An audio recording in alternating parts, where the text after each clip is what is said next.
The ruble is getting stronger, the currency rubles is getting stronger, but for me it's bad because all money I have are in either dollars or euros, and it's super not logical for me to exchange money from dollars to euros to rubles right now, but I have to live on something. I need to eat something, so I have to do that, but it breaks my heart every time. I collected you all today to discuss an important topic. Liars.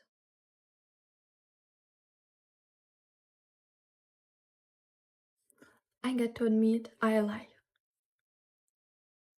Not always, but often enough to have a method, which I'm going to discuss today. I'm going to say some rules I have.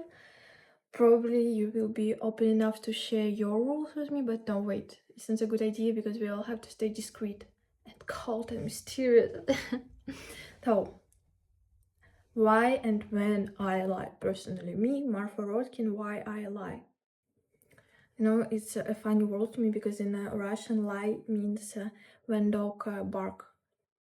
So it's like lie, lie, lie, lie.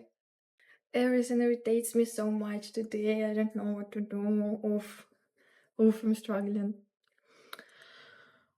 so hungry.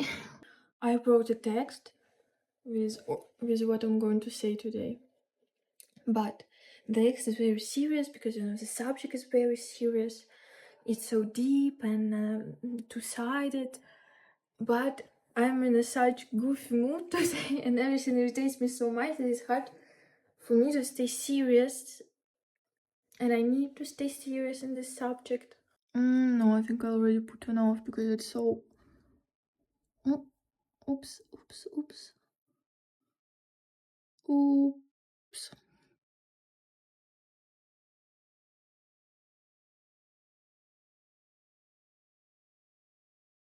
I even got fake eyelashes on, you know, to look. Okay, back to business. I lie. Not always, but often enough to have a method in that. I lie to men. What about? Mostly about my some past problems, some mental struggles, some fears, to first protect myself, do not raise unwanted questions. You know, we know they don't have much of an empathy, so the questions might be a little off. Do not raise any judgment because, once again, the problem with empathy, and to still look, you know, super innocent, super naive, super fragile, to look like I'm not strong at all, even though I'm pretty strong. I've been through a lot and I'm pretty strong, but with men on first dates especially, they don't need to know that. I'd rather let them see me as some fragile flower. Not because I'm ashamed of anything, but because I'm aware that too much honesty can cost me. In that scenarios, not only with men, like the first date with men, or just when you get to know a new person, I like to avoid interrogation, silent judgment, the instant emotion from angelic mystery, you know, like girl who never seen anything, with naivete in her eyes to damage good in 1 second. I don't need that. I'm not interested in that, and definitely I have no inner strength to argue or to discuss with a person on first date such things, because I'll never know his opinion before that, and I might get even more traumatized with some unwanted negative energy. It means that what I'm saying is true. I like to appear soft, feminine, naive, because I think that if they will sense my strength, that I'm already strong enough, they will think that I don't need any help, or they will try to compete and see me as a threat, which I'm definitely not.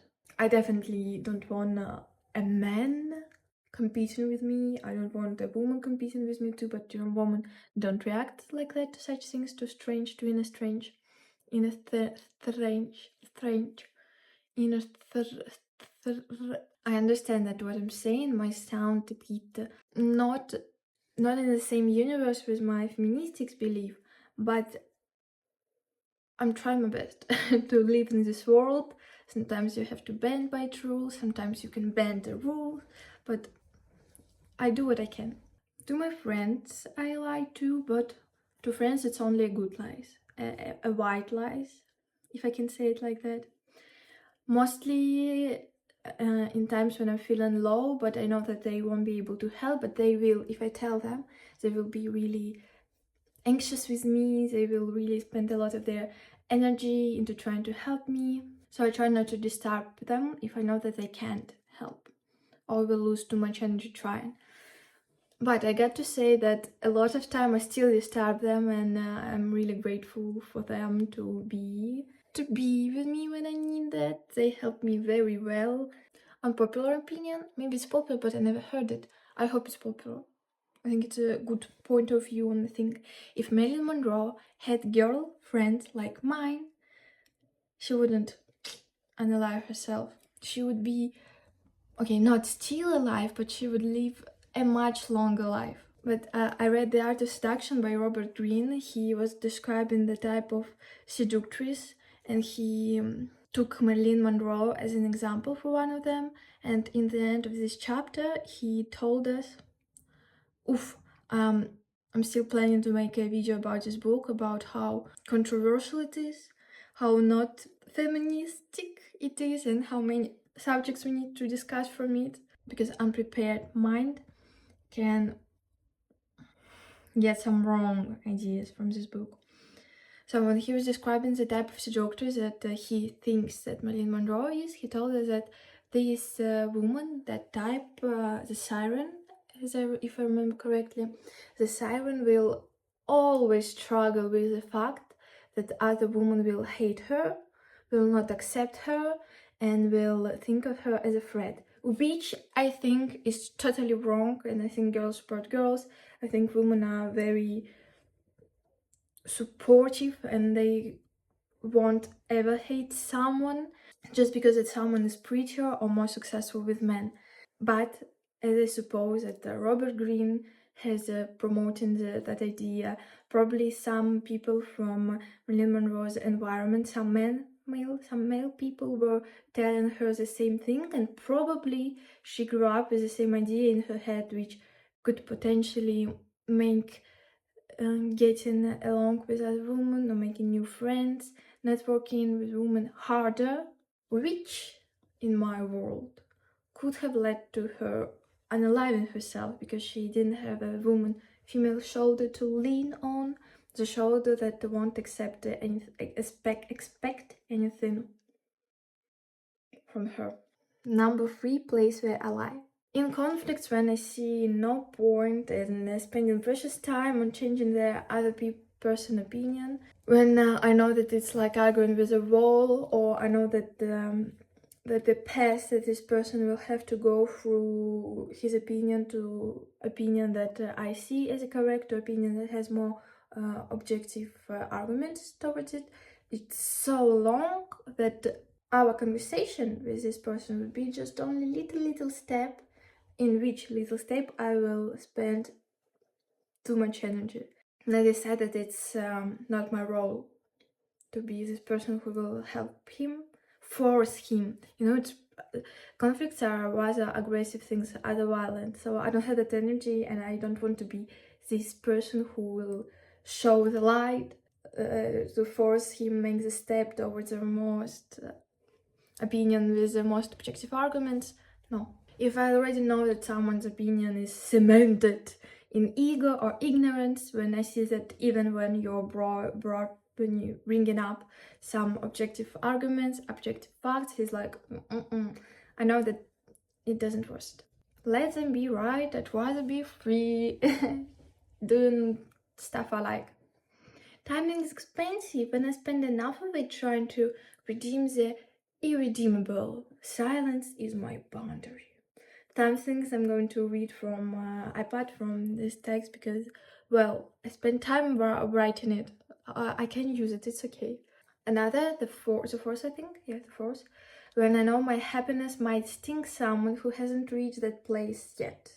When I know that my achievements won't make other people happy for me. You know, some people are just don't have that option in their soul, in their heart, to feel happy for others. And I'm not saying that this is a bad thing. Sometimes it comes from the state of emotional hunger that they have, that they can't feel in themselves first. And of course, when you can't feel this hole in you first, in yourself first, it will hard to be happy for someone else. So it's not a bad thing. They're not bad people because they can't support others, but it's also a big long path that they will have to go through, which I'm not going to be a part of this path. Not everyone can hear about your wins without hearing. Not everyone can hear about your wins without hearing their own losses echo louder. Damn. So I downplay my wins when I know they'll bruise someone else's ego. I hope it doesn't sound narcissistic. Maybe it does. No, I hope not. I hope not. So I don't tell people about my blessings when I sense that they haven't gotten theirs yet. It's not fake, just I'm a sensitive and empathetic person. Another one is also about friends. When I have to support someone in a field that I have no idea what they're talking to. I have no opinion, I know nothing, I understand absolutely nothing in it, and therefore I can't be judging it. But I lie, or rather I not in support, when I don't understand the things they're obsessed with. I can't judge it, but I know that it's important for them, and I know that they placed a lot of effort into that thing. They showed a lot of resistance, determination to succeed. Even if I can't judge objectively the product that they made, I will not say anything bad, only good. Sometimes support doesn't require comprehension, just presence and kind words. Now the points are done, there is some advices I want to give you. The first advice is never to lie to doctors, except for psychiatrists sometimes, because for some things you can get into a psych ward too fast. So maybe tune down your struggles a bit. And when people ask for honest opinions, also lying is not a great thing, because it can, even if you're doing it with a kind thought in your head, it might lead to more disturbing consequence. So do not lie. Try not to lie, at least. Instead, if you don't want to say anything bad at all, but you have to say something, try focus on good qualities that you see and accentuating them, not mentioning anything bad.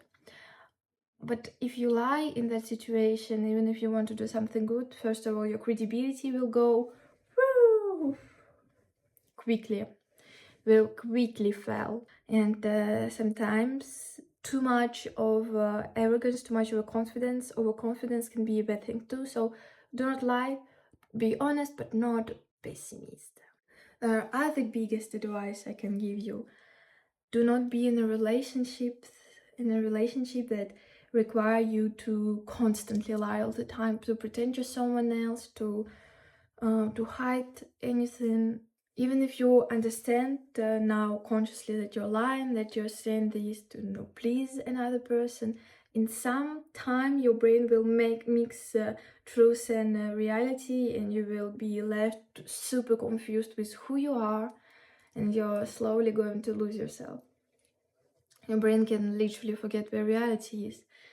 And most of all, if relationship requires that much of a fakeness, that much of a sweetness, of a sugarcoat, probably you're not as compatible as you want to think you are.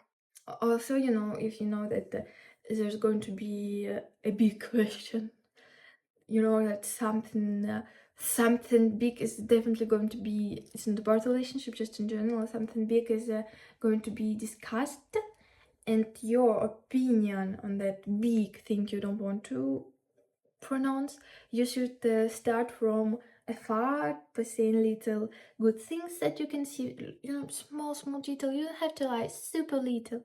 And if you would say those good positive things enough, people will assume your opinion, and they won't ask you a big questions, and you want to run away from. I'm not trying to glamorize lying here, I'm just, portraying it as a survival mechanism or stuff like that.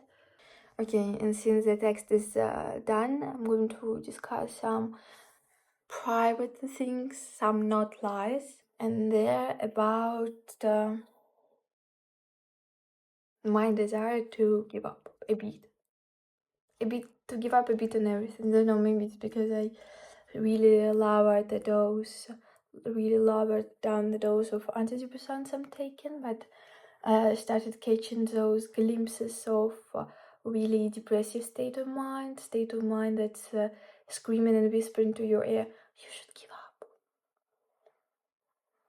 You should stop producing anything, any content, videos, everything. It's been 9 months since I started YouTube, and in the beginning I was so that, okay, I'll give you a right to give up after, and I don't remember the amount of months I said, or amount of videos. Maybe it was 100 videos, maybe it was 3 months, maybe it was after a year. Anyway, I'm getting tired of it.